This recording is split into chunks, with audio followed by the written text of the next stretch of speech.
여러분 안녕하십니까. 조르첸훈 기세란입니다. 2021년 7월 25일 가라연합TV 방송을 시작하겠습니다.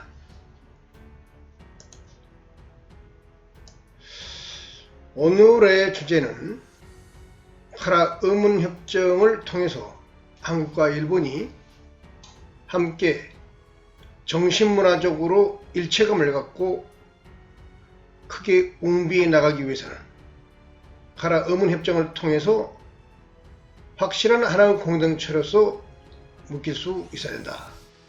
이런 얘기를 이전부터 자주 말씀드렸는데요.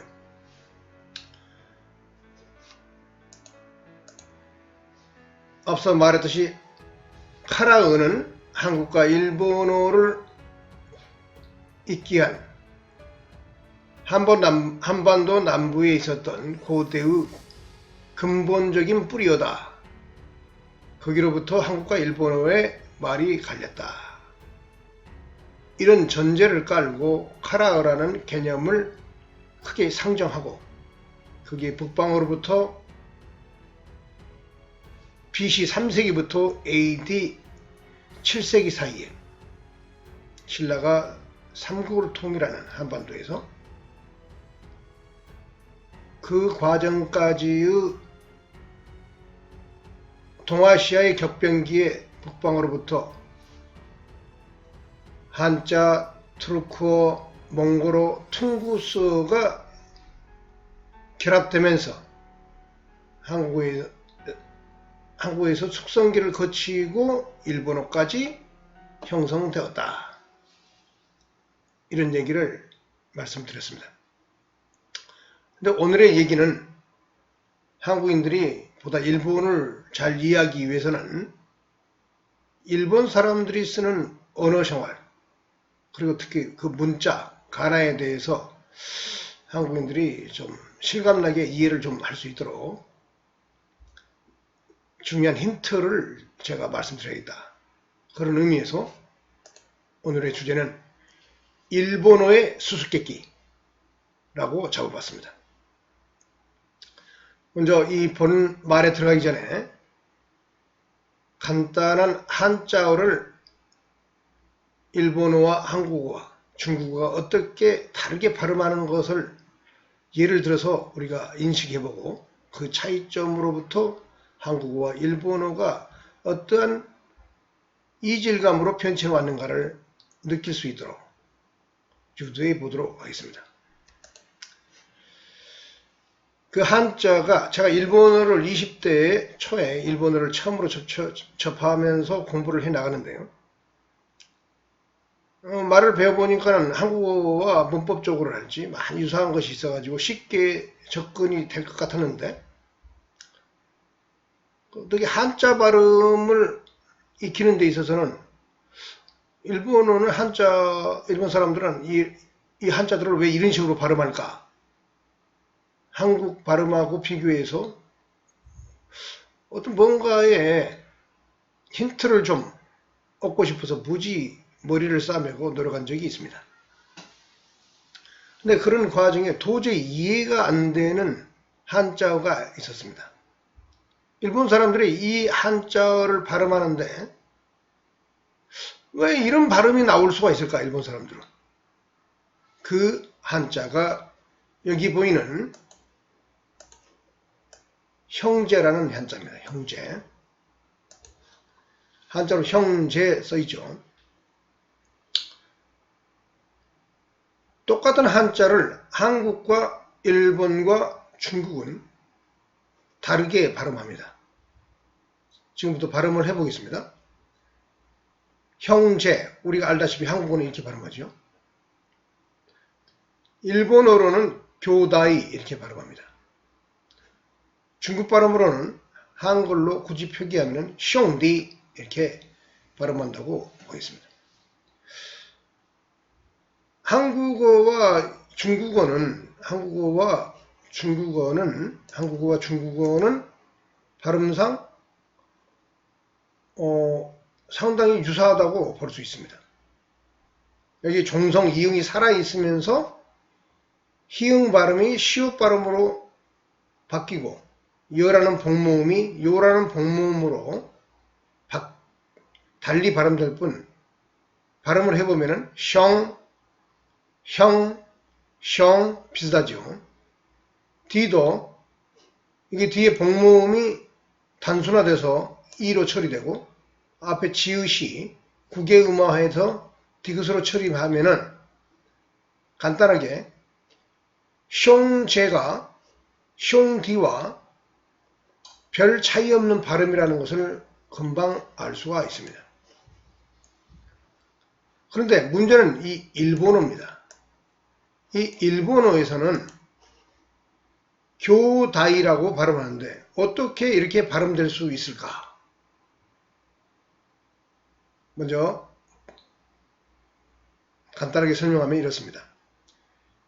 일본 사람들은 고대 카라어의 원형에 가까운 언어 생활을 하고 있다고 볼 수 있습니다. 한국어에는 고대 카라어에 북방으로부터 왔던 다양한 민족의 언어가 섞이고 그 다음에 중국 한자도 섞이는 과정 속에서 발음의 역량이 크게 강화된 성격이 있습니다. 한국어는. 근데 일본어는 초기 고대의 한반도 남부에 있었던 카라어를 쓰던 사람들이 또 일본 열도에 살고 있었던 아이누 계열의 원주민들의 언어 생활과 관련돼서 고조가 없는 장단만 있는 그런 언어 생활을 하던 발음을 약간 플랫하게 밀고 나가는 스타일로 발음을 하는 그런 언어 생활의 사람들이 한자를 받아들이면서 그 발음에 대해서 자신들이 쓰던 원시적인 원래의 언어 생활과 매우 달랐기 때문에 그 당시 원시시대에 문자가 있었던 것도 아니고 그렇기 때문에 그 한자 발음을 수용하는 데 있어서 대단히 고민하게 됐습니다. 그것이 받침 종성에 관련돼서 그 확실한 버전을 발견을 못했죠. 그러다 보니까는 여기 보면은 형제에서 시흥을 기역으로 처리했고 기역 발음. 이 희응은 기역 발음으로. 그 다음에 받침 종성 이응은 여기 받침 종성 이응은 장음으로. 그 다음에 지읒은 여기 디귿처럼 국외음화로 처리하고 여기 복모음은 쪼개서 단모음화 시켰죠. 다이 이렇게. 그렇게 논리적으로 정리를 하면은 이 발음이 형제라는 발음이 교다이로 발음될 수 있다는 것을 우리가 금방 이해할 수 있습니다. 이러한 패턴이 일본어의 한자 발음을 하다 보면은 거의 90% 적중하고 있음을 발견할 수 있습니다. 그래서 오늘 제가 말씀드리는 어떤 패턴의 이론을 잘 알게 되면은 이질적으로 느끼는 일본어가 한국어와 매우 가까운 심한 사투리 관계에 있다는 것을 이해하게 될 것입니다. 그래서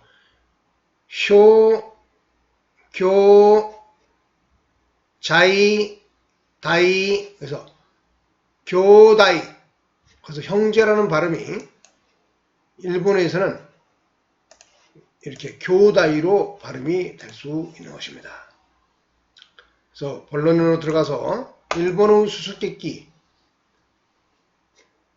일본어 니홍고라고 써있죠. 이게 히라가나인데요. 위에서부터 하나하나 풀어보면서 보면은 일본어의 그 수수께끼, 발음의 수수께끼를 알 수가 있습니다. 일본어의 발음의 수수께끼를 본격적으로 말하기 전에 인류 문화의 변천사, 인류의 문자의 변천사를 잠시 알아보고 넘어가도록 하겠습니다. 왜 이걸 알아보려는 거냐면 일본 사람들의 문자 생활이 인류의 문자 변천사에서 어느 위치에 있는가를 우리가 가늠해 보기 위한 것입니다. 인류의 변천사는 크게 5단계로 나눌 수 있습니다. 첫 단계가 그림 문자 시대.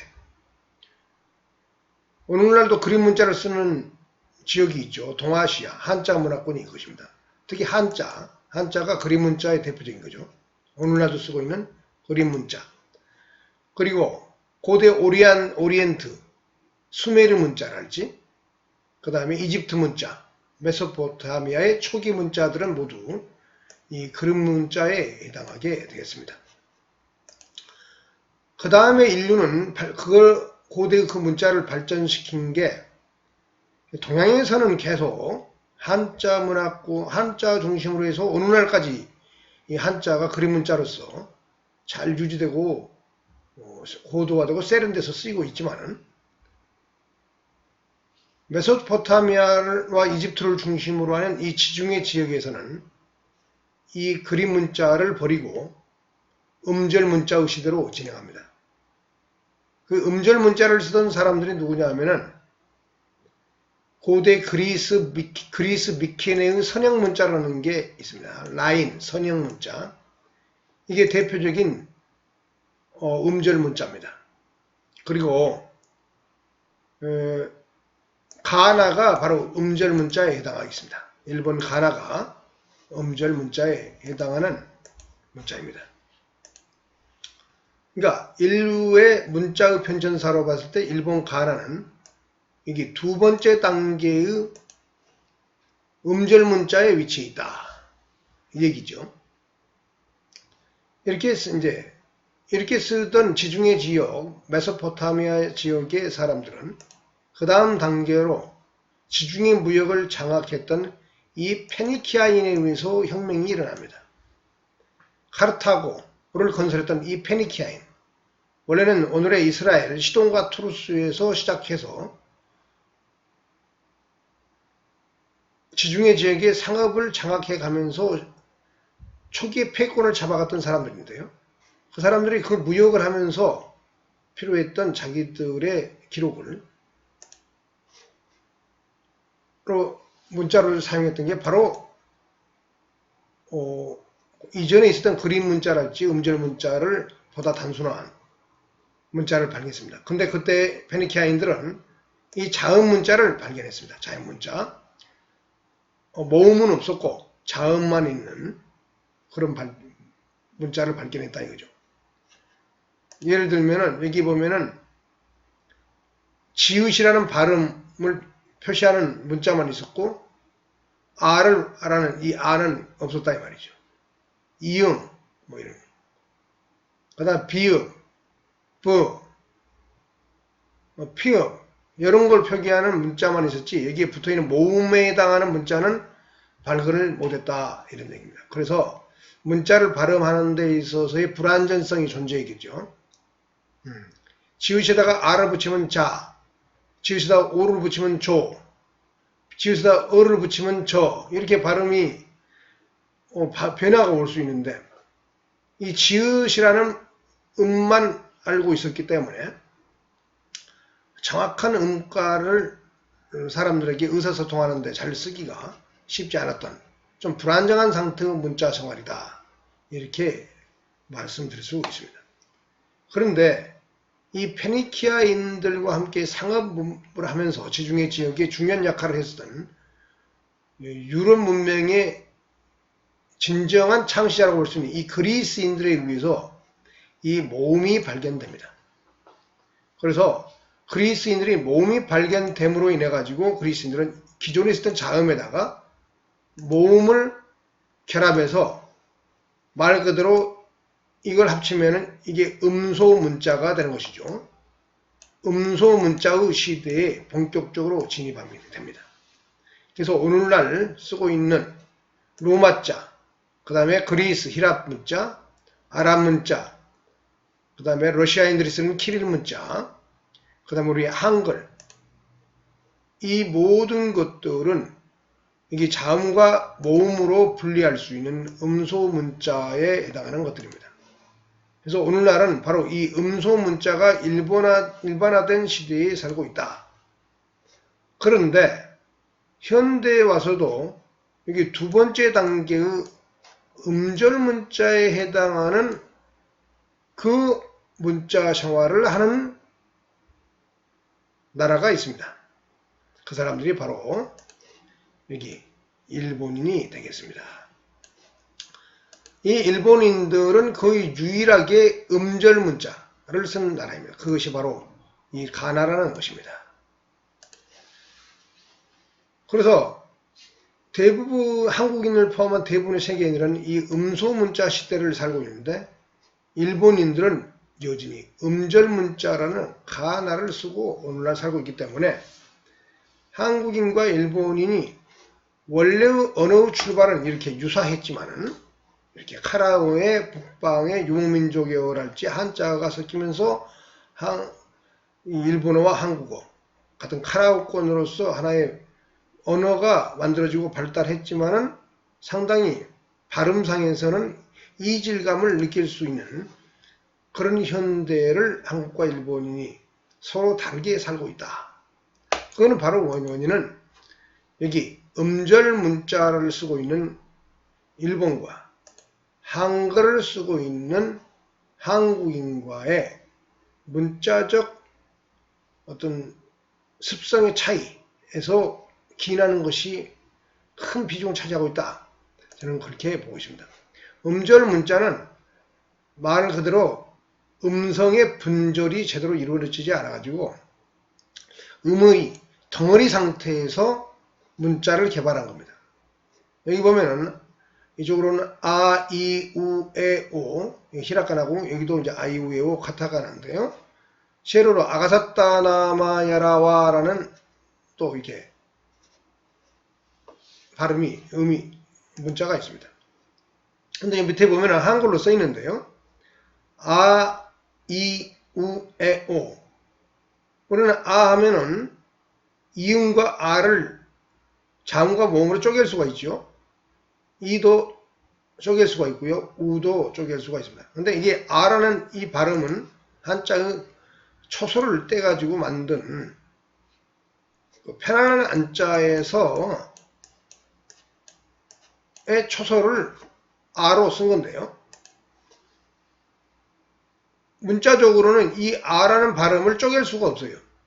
그러니까 아라는 음절 자체로의 음의 가치를 갖는 거죠. 가도 마찬가지. 가, 사도 마찬가지. 한글은 이렇게 기역과 아, 기역, 그 다음에 사와 시옥과 아 이렇게 쪼갤 수가 있는데 일본은 이걸 쪼갤 수가, 일본 문자는 쪼갤 수가 없다. 그래서 음절 문자다. 입니다.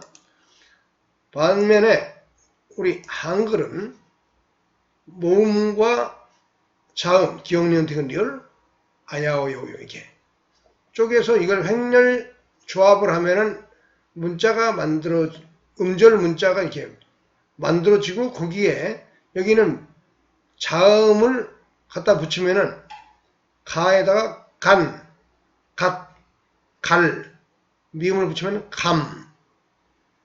다른 문자들도 다 그렇게 정형무진 마음껏 발음할 수 있는 그런 음소 문자 생활을 하고 있습니다. 이 차이가 일본어와 한국어의 이질감을 극대화한다. 이렇게 말할 수 있습니다. 그래서 이런 것들을 종합해서 일본어의 수수께끼를 지금부터 간단히 정리해 보도록 하겠습니다. 여기 보면 한글로 된 비읍, 히응, 시옷, 기역, 이응, 그 다음에 종성의 받침 처리 이 부분들의 상호 호환적인 변형 원리를 알아내면은 일본어의 한자 발음이랄지 한국말과 비슷한 일본 발음이 왜 그렇게 발음되고 있는가를 우리가 알 수가 있습니다. 여기 보면 일본어라고 써있는 이 한글만 봐도 히라카나로 발음하면은 한국인들이 보기에는 전혀 이질감이 매우 많이 느껴지는 발음으로 나타나고 있습니다. 여기 보면은 이를 하면은 지라고 썼죠. 이것은 지. 그리고 보는 홍이라고 썼어요. 홍. 그리고 어는 여기 고라고 쓴 것이 거기에 해당합니다. 여기서 비읍이 한국 발음으로 하면 시흥으로 났죠. 시흥. 그리고 앞에 어에, 일본어의 어의 이응이 여기서는 고로 났습니다. 고. 기역 발음, 한국 발음으로 기역을 유성음화 시키는. 그래서 지홍고 이런 식으로 발음을 한다. 이런 상호 간의 원리가 어떻게 그런 발음이 되는가. 그것은 먼저 일본어의 고대 카라어의 원래의 습성이 고전은 없고 장단만 있는 언어였다는, 말이었다는 것을 우리가 먼저 머릿속에 인식을 하고 일본어를 들여다보아야 합니다. 한국어의, 고대 한국어에는 현재 한국어에도 사투리를 보면은 고저가 있는 사투리가 있죠. 경상도 사투리, 성조가 있는 사투리죠. 경상도 사람들은 응 하면서 밥 먹었나 뭐 이렇게 그 고조가 있는 언어 생활을 하죠. 그리고 약간 거칠어 보이고요. 근데 상대적으로 한반도의 서쪽에 있는 전라도 말과 충청도 말은 고조가 심하지 않습니다. 그리고 장단이 있을 뿐이고 말을 느리게 하지요. 지금 문자가 있기 때문에 우리가 이제 그걸 문자적으로 인식하면서 언어 생활을 하는데요. 한국 현대인들은. 고대인들은 문자가 충분히 인식하지 않는 상태에서 언어 생활을 했기 때문에 오늘같이 문자가를 인식하면서 언어 생활하는 사람하고는 매우 달랐습니다. 그래서 한반도 서부의 언어는 기본적으로 고저가 없이 장단만 있었다. 이 영향을 깊이 영향을 받았던 게 일본어이다. 그래서 한반도 서부쪽 지역, 고대 백제어, 그리고 남부의 가야어, 카라어, 이 지역의 언어가 중심으로 해가지고 일본어가 형성되었다. 일본의 그 고대 유적을 발견하면 벽시 탄게 나오는데요. 그 시종의 원산지가 지금의 나주 지역으로, 전라남도 나주 지역으로 학계에서 확실하게 밝혔습니다. 그쪽 벼가 일본에 건너가서 일본의 논농사도 본격화됩니다. 그래서 언어도 초기 언어가 한반도 서부의 카라어가 일본에 정착했다. 그래서 이 사람들의 언어는 지금의 충청도 전라도 사람들의 말이 고저가 없는 사투리 언어를 쓰듯이 일본 사람들도 고대에는 아주 그런 언어 습관과 유사하게 살았다 이 말이죠. 그런 상태에서 한자랄지 다른 이방인의 언어를 받아들일 때 일본인에게 맞게끔 현실화시키는 것은 대단히 어려웠을 겁니다. 그러다가 거기에 맞는 최상의 버전을 발견한 게 가나인데요. 그 가나는 AD 8세기, 9세기를 지나면서 완성됩니다. 실질적인 문자 생활은 일본인들이 지금의 한국인보다 문자 생활의 안정기에 들어갔다. 한 6, 700년 앞서서 일본의 가나가 먼저 자리를 잡았기 때문에 우리는 문자적 안정기가 15세기 이후에 자리를 잡았죠. 그게 한글의 발명이죠. 근데 일본인 훨씬 앞서서 그렇게 음절 문자이지만 안정된 문자 생활 단계에 들어갔다 이겁니다. 여기 보면은 이 비읍과 일본 문자 발음, 일본어의 발음을 자세히 잘 보면 비읍과 히읗이 왔다 갔다 합니다. 초성일 때. 초성일 때 비읍이 히읗으로 잘 나고 또 히읗과 시옷이 왔다 갔다 합니다. 히읗이 시옷으로도 나기도 하고 그렇습니다. 또 히읗과 여기 보면 기역이 또 왔다 갔다 합니다. 호환성이 있다 이거예요. 초성일 때 히읗이 기역으로 잘 납니다. 목구멍 소리죠.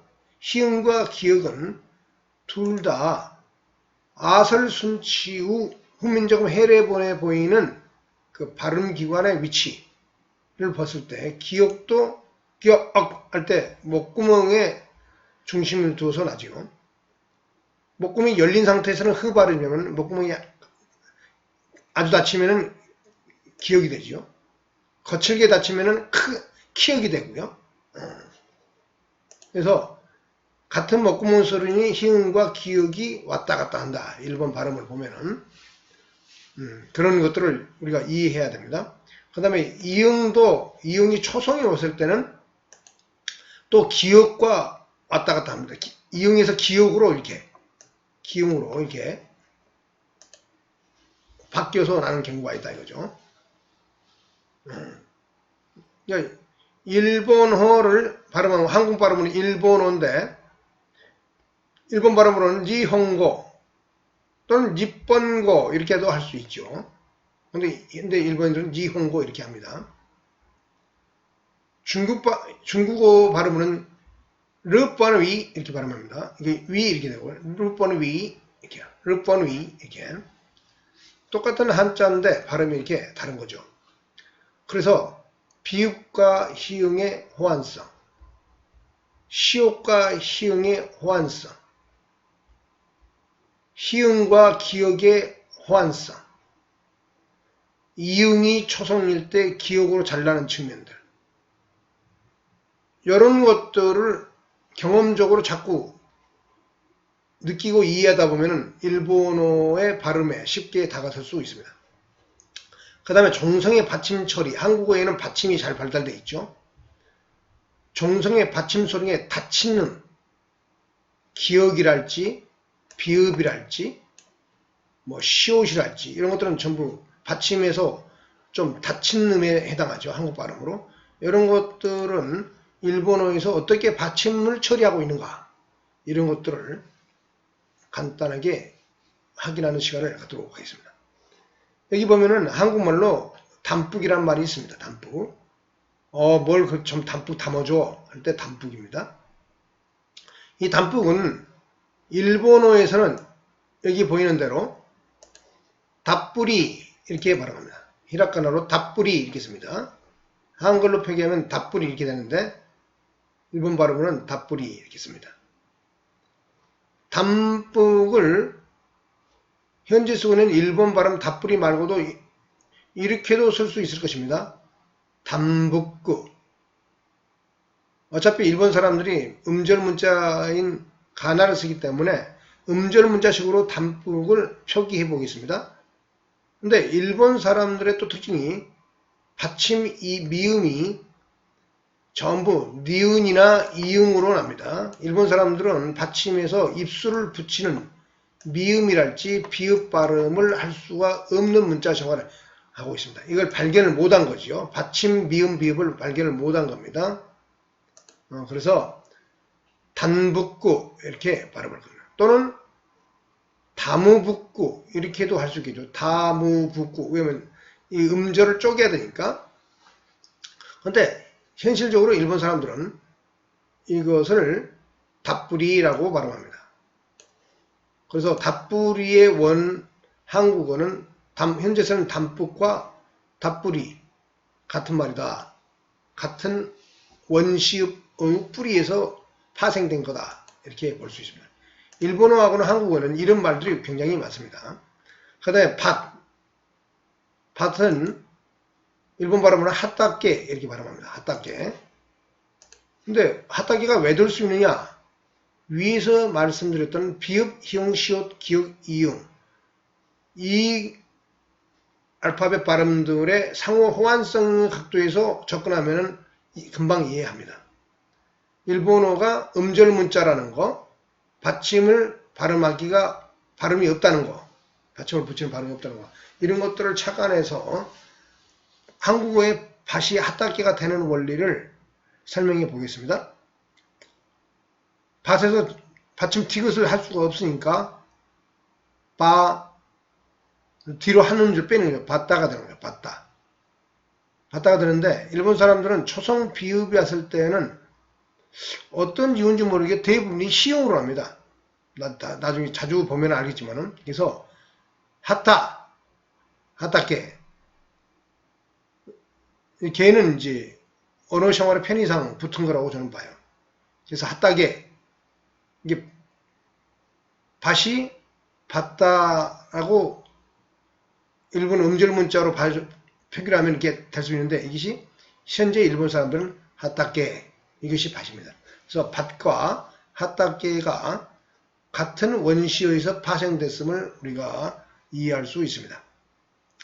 일본어는 일본인의 원래 언어도 말도 이런 식으로 분석을 해보면 한국어와 밀접한 관계에 있다는 것을 알 수가 있습니다. 이제 한자도 발전소라는 한자가 있죠. 발전소라는 한자는 일본 사람들은 현재 쓰는 것은 핫텐쇼 이렇게 씁니다. 핫텐쇼.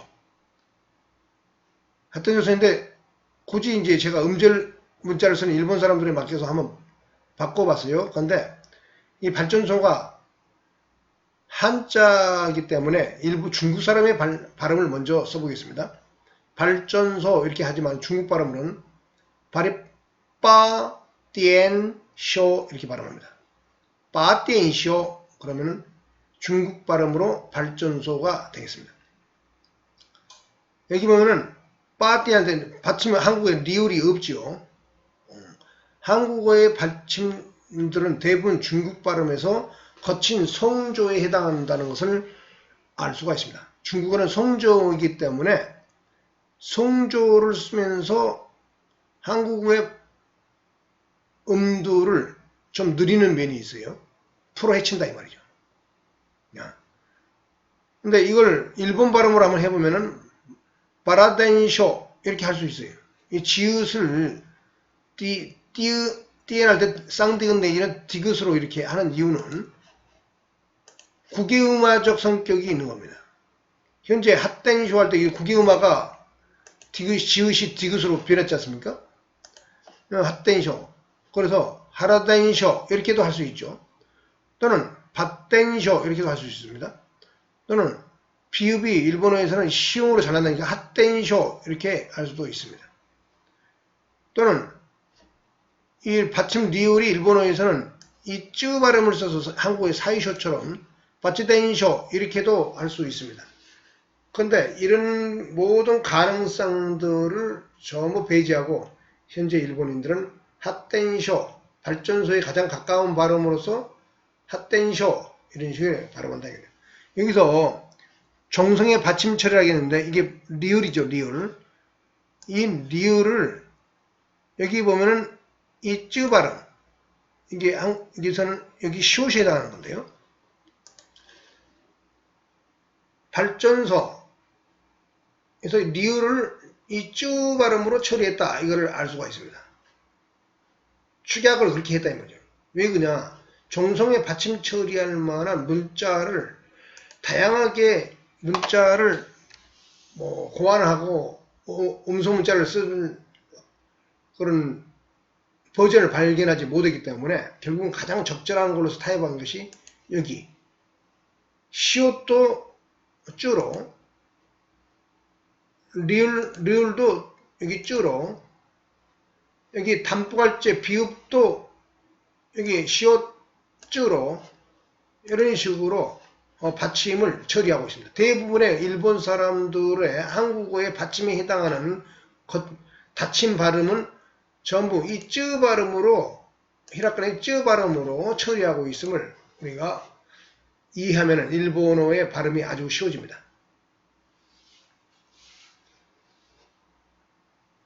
일본인의 언어는 무성조, 성조가 없다 이거예요. 무성조, 고저가 없다 이거죠. 아까 이제 말씀드렸습니다.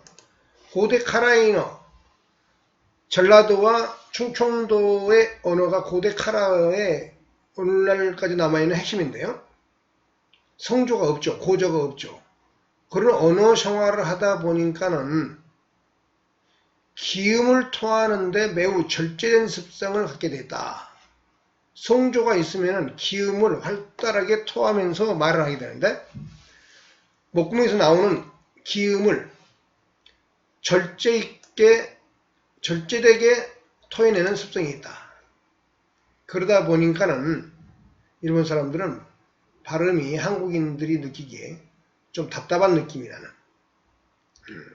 그런 발음을 하게 됐고 음절 문자의 실제의 언어 생활이 갇힘으로 인해 가지고 현실적으로 대부분의 사람들은 오늘날은 문자에 갇혀서 언어 생활을 하죠. 문자를 상상하면서 발음을 한다 이 말이에요. 자기도 모르는 사이에. 그렇기 때문에 일본 사람들은 그 문자의 구조에 갇혔다. 말이. 이게 보면 예를 들면 이런 것도 있습니다. 엄마와 아빠. 한국어에 보면 엄마와 아빠라는 말은 말의 뿌리는 같은 데서 나왔는데 다른 용도로 쓰이죠. 무슨 뜻이냐? 인류에 다 그런 건 아닌데 일본어와 한국어는 이게 엄마와 아빠가 많이 다릅니다. 그런데 한국어에서 멀리 있는 게르만어, 영어랄지 독일어에서 엄마와 아빠는 마미 빠빠, 무터 파터 이렇게 발음됩니다. 그런데 엄마와 아빠의 공통적으로 게르만어와 한국어를 비교할 때 멀리 떨어져 있는데도 불구하고 공통적으로 들어가 있는 게 뭐냐면은 입술 소리입니다. 마, 빠, 파가 있죠. 게르만어에서는 mother, father, pater 하고 파. 엄마는 그보다는 약한 M 발음이죠. mother, mom, 마미. 이 미음과 피음 내지는 쌍비읍의 빠는 어떤 발음의 차이가 있냐면은 어린애에게 발음으로 해보면은 엄마는 쉽게 합니다. 태어난 애가 엄마를 쉽게 하죠.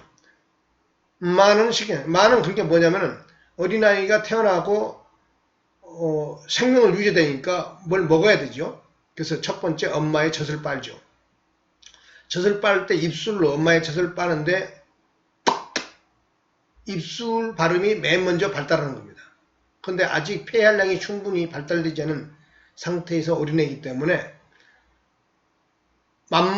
먹을 걸 주는 상대, 엄마를 인식하게 되는 거죠. 그래서 젖을 빠는 순간에 엄마를 인식하는 거예요.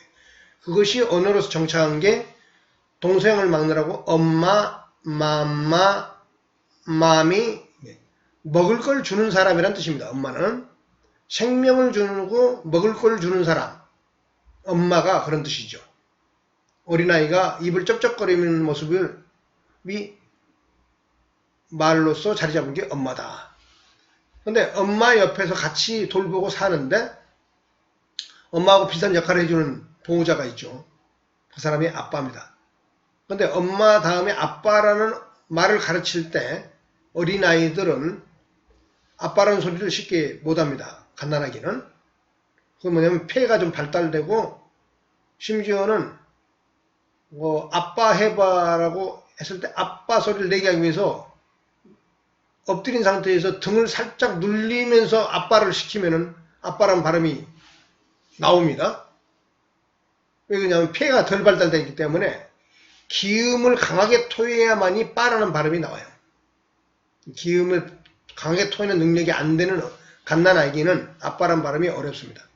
그래서 엄마로부터 파생돼서 아빠란 말이 사회적 관계 속에서 형성된, 그러니까 만들어진 말이죠. 아빠는. 엄마는 자연 발생적이라면 아빠는 엄마로부터 파생된 유사한 어린아이를 돌보는, 갓난아기를 돌보는 그 사람, 그게 아빠가 된 거죠. 이것처럼 기음을 토하는 정도의 차이에 따라서 말이 이렇게 달리 만들어집니다. 근데 일본인들은 바로 뭐냐면 이 기음을 토하는 정도가 매우 절제되어 있다, 이런 얘기죠. 절제되어 있기 때문에 이게 음절 문자에 갇혀가지고 발음이 한국인들 기준에 봤을 때는 활달하게 나오지 않는 겁니다. 약간 좀 심하게 말하면 좀 부족해 보이는 바보처럼 보이는 그런 발음을 하는 경향이죠. 그래서 또 여기 보면은 일본 사람들이 고저가 있는 언어 생활을 못한다 했죠. 하지 않는다 했죠. 그러니까 기음을 토하는 게 발음이 절제되어 있고 고저가 없는 언어 생활을 했던 사람들이기 때문에 이 사람들이 외부로부터 들어오는 한자랄지 어떤 그 이방인들, 유목민족의 언어가 들어올 때 그걸 수용하는데 버전이 굉장히 어려웠어요. 그래서 그 대표적인 게 응 발음을 잘 못하는 거예요. 응. 응하기 위해서는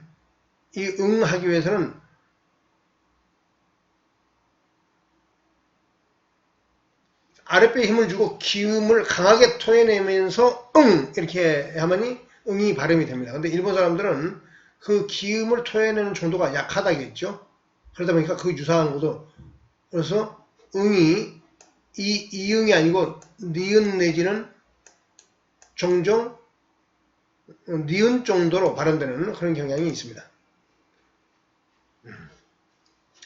예를 들면은 발음 하면은 중국 발음은 이게 리을이 중국 발음에는 성조에 해당한다 했죠. 그래서 빠잉 이렇게 발음하죠. 중국 발음에서 할 때 이 받침 미음도 못할 뿐만 아니라 중국인들은 누워있는 발음도 중국 사람들은 성조를 쓰다 보니까 그 음을 성조를 살리면서 라는 발음을 하기가 어렵죠. 그래서 빠잉 이렇게 발음합니다. 이 발음을 중국 발음은 빠잉 그러죠.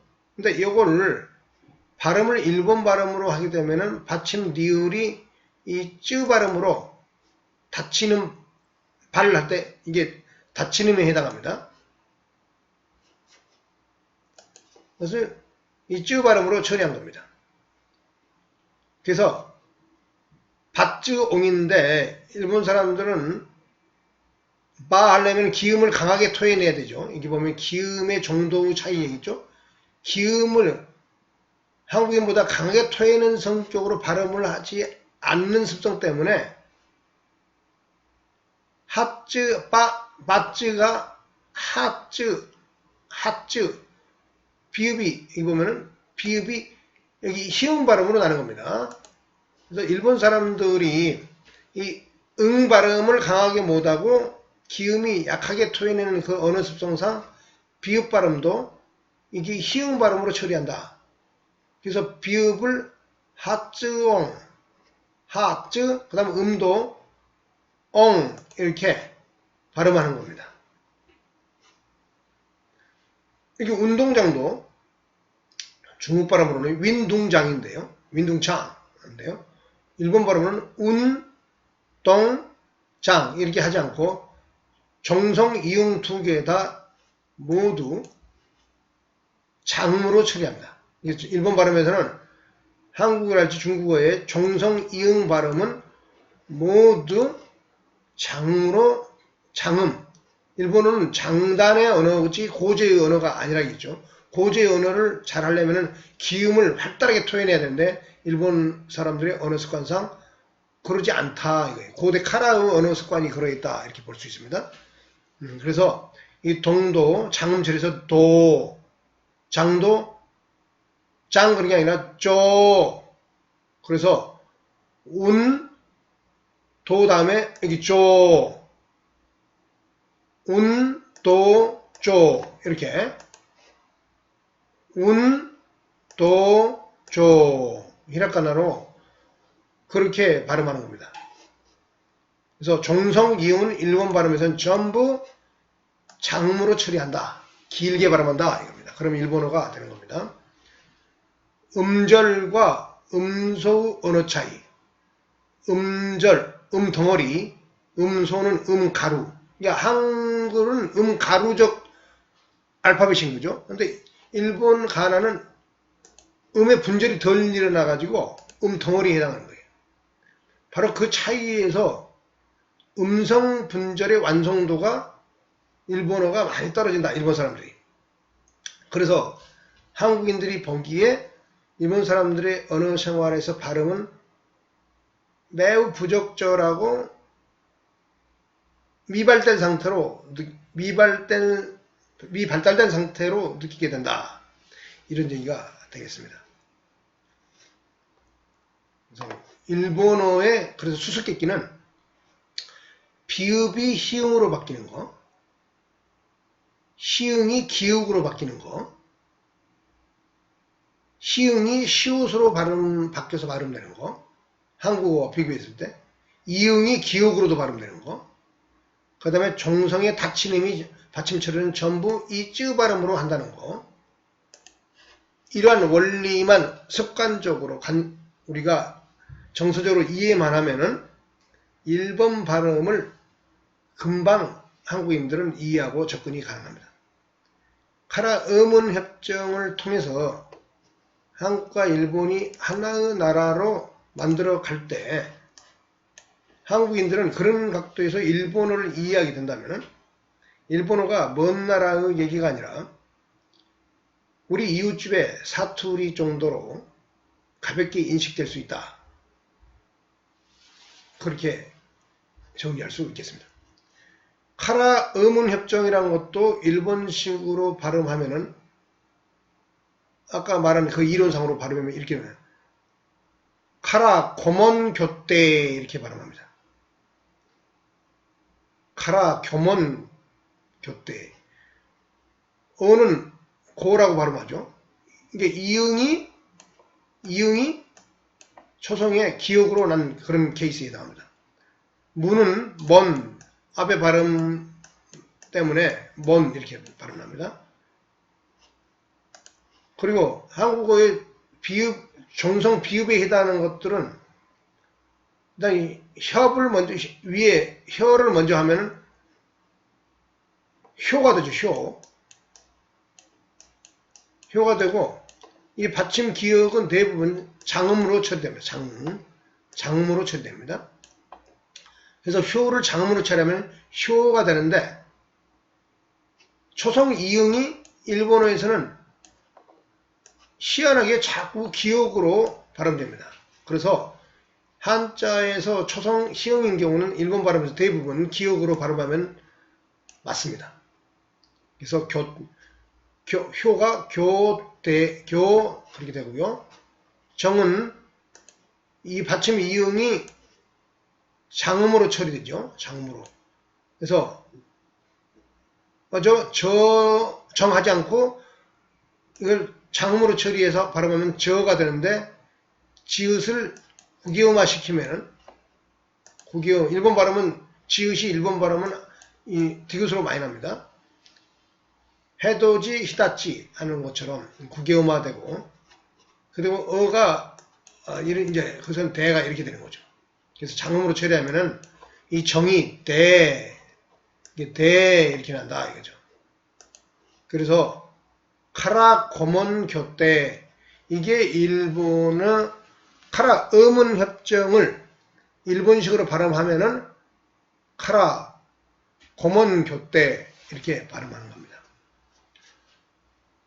몇 가지를 방금 보여드렸던 이 이론에 맞춰서 우리가 느낄 수 있도록 몇 개의 한자 발음을 일본 발음으로 해보도록 하겠습니다. 대표적인 게 비행기를 일본 발음으로 하면은 히꼬끼 그렇게 발음합니다. 가나를 쓰기가 좀 불편하니까 그대로 하겠는데요. 비자입니다. 비행기 그러면은 일본 발음으로는 비읍이 희용으로 난다겠죠. 비읍이 희용으로 납니다. 그래서 행은 먼저 종성 이응이 장음으로 처리해야 된다겠죠. 그러니까 그렇던데 근데 희응이 일본 발음 대부분 희응이 또 기역으로도 잘 발음된다겠죠. 그래서 자꾸 보니까 비행기 그러면은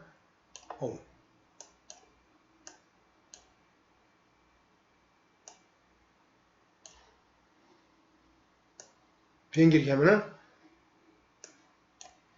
히꼬기 이렇게 발음합니다. 히꼬기 비읍이 희응으로 났죠. 희응이 기역으로 났죠. 이걸 장음으로 처리다 보니까 그 다음에 기는 그대로 기입니다. 비행기가 일본 발음으로 히꼬기 이 이론을 적용하면 그대로 됩니다. 그 다음에 황후 일본어면 텐노가 있고 그 탕로에 황후가 있죠. 이거 일본 발음으로 하면 고꼬 그러거든요. 고꼬. 한국 사람들 입장에서 보면 도저히 이해하기가 힘든 그런 발음이죠. 고꼬. 왜 그러냐? 이 이응은 장음 처리한다 했죠. 종성 이응은 장음 처리니까 고. 그리고 희응은 초성 이응은 기역. 종성 이응은 장음 처리. 그러면 고가 되죠. 또 희응은 기역으로 처리. 그래서 고꾸우는 여기서 이제 오로 발음했죠. 고꾸 그러면은 그게 황후에 해당하는 말입니다. 또 비슷한 게 뭐냐면 오후예요. 오후. 이것도 고꼬예요. 이것도 고꼬. 이 이응이 기역으로 나는 케이스죠. 초성일 때는 그 다음에 후에서 초성 희응이 여기 기역으로 납니다. 그래서 고꼬 그렇게 발음합니다. 그 다음에 또 뭐가 있을까요? 연필 이런 것은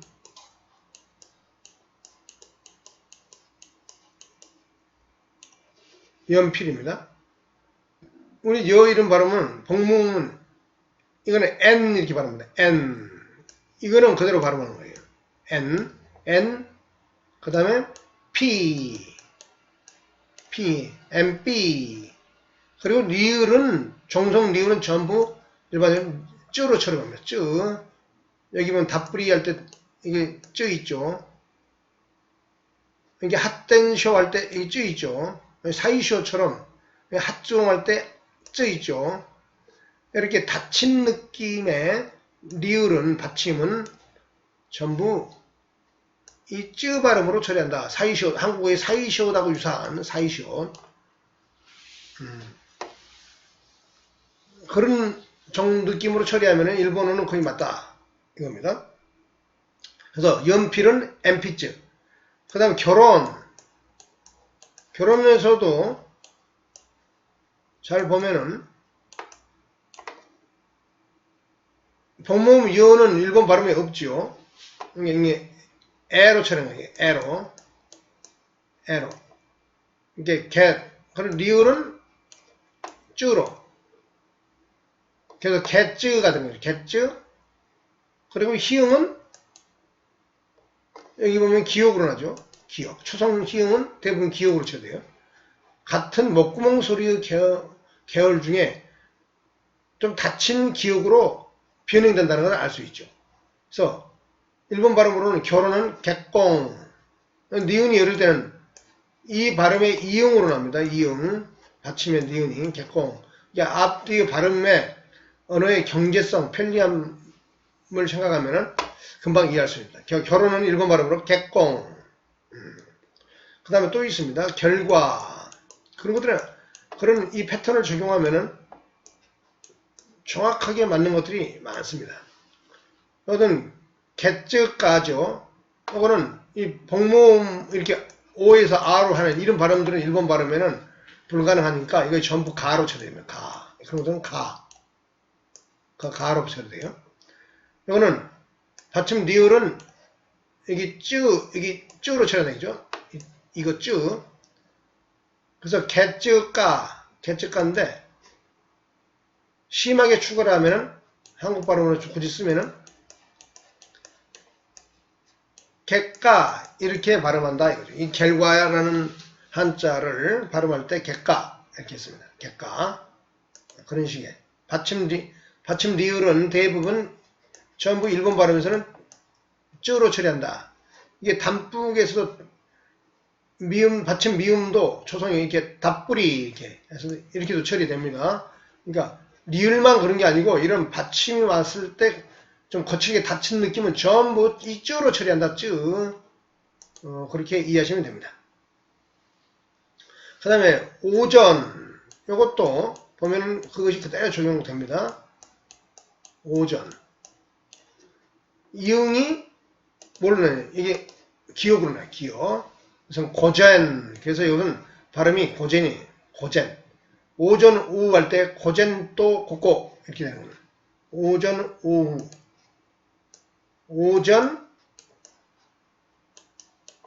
오전과 오후. 이걸 일본 발음을 하면은 고젠 또 고고 이렇게 한다. 한국 사람들이 받아들이기에는 참 어떻게 저렇게 발음할 수 있느냐 그런 생각이 들지 모르지만은 어떻게 됐든 간에 일본 사람들은 그런 언어 생활을 하고 있다. 이걸 이해하면은 일본어가 금방 한국어와 쉽게 가깝게 다가설 수 있다. 이겁니다. 그래서 일본어 수수께끼는 지금 말씀드린 이 이론을 정리하고 이해하면은 대부분 풀어 헤칠 수 있다. 다시 한번 강조하는데 이 형제라는 발음을 이해하면은 발음을 교다이라고 어떻게 발음할 수 있는가를 이해하면 된다. 그렇죠? 첫째, 형 다시 한번 이 얘기만 하고 오늘 얘기는 마무리하겠습니다. 형제 받침 이응은 장음 처리한다 했죠. 그럼 혀가 되죠. 혀. 그 다음에 복모음은 쪼개서 단모음화 시킵니다. 자이. 그래서 교자이가 되는 거예요. 교자이. 첫 번째 한번은 장음 처리하고 쪼개면은 맨 처음에는 효자이가 되는 거예요. 효자이. 이렇게 해야 편하겠네. 효. 그 다음에 자. 이. 요걸 이제 1차 패턴, 1단계를 밟으면은 그렇다는 얘기죠. 요걸 한 번 더 또 변형을 주면은 시흥이 기역으로 잘난다 했죠. 초성 희흥은 기역으로 나요. 그래서 이 희흥이 기역으로 바뀌는 거예요. 그래서 교. 자이는 지읒이 디귿으로 구개음화. 그래서 다, 이. 그래서 형제가 일본 발음에서는 교다이로 날 수 있다. 이걸 이해하기 위해서는 일본의 언어 습관이 장단의 언어를 말을 하는 사람들이었고 원래 고절을 알지 못했다. 그리고 기음을 활달하게 토해내는 언어 습성이 없었고 절제된 발음을 했다. 기음을 활달하게 토해내야만이 이 고조가 되는 거예요. 중국 사람들 발음이 성조가 있는 언어다 보니까는 기음을 활달하게 토해내잖아요. 그러니까는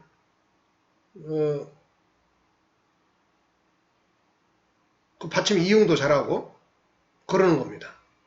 근데 일본 사람들은 그게 안 된다 이겁니다. 그래서 중국 한자어를 쓰던 사람들 북방의 유목민어가 고대 카라어의 접목이 되면서 한국의 카라어는 상당히 음량이 풍부해졌는데 발음량이 일본어는 한반도 서부의 전라도랄지 충청도 사람 이 계열이 주도하면서 일본 초기 언어를 정착했다 보니까는 그리고 섬으로 떨어져 있다 보니까는 북방 유목민족의 언어의 영향도 받기도 했고 한자 영향도 받았지만은 결국은 자기들의 원래 원시 시대의 말의 버전에 토대를 두고 발음의 음량의 성향이 여전히 단순하게 남아있었다. 한국인들은 보다 복잡하고 다양한 언어 말을 구사할 수 있는 카라어로 창조적으로 거듭남으로 인해 오늘날의 한국어가 형성되게 된 것이다. 이런 차이로 이해하면은 한국과 일본의 언어 문화적인 문자적인 차이를 종합적으로 이해할 수 있다고 저는 장담합니다. 이상으로 오늘의 얘기를 마치겠습니다. 지금까지 조르친훈 캐슬란이었습니다. 카라 음운협정을 통해서 한국과 일본이 하나된 미래를 개척하는 그날까지 우리들의 상상력을 발휘해서 새로운 나라 카라 연합을 꿈꾸어 봅시다. 대단히 감사합니다. 이상으로 마치겠습니다.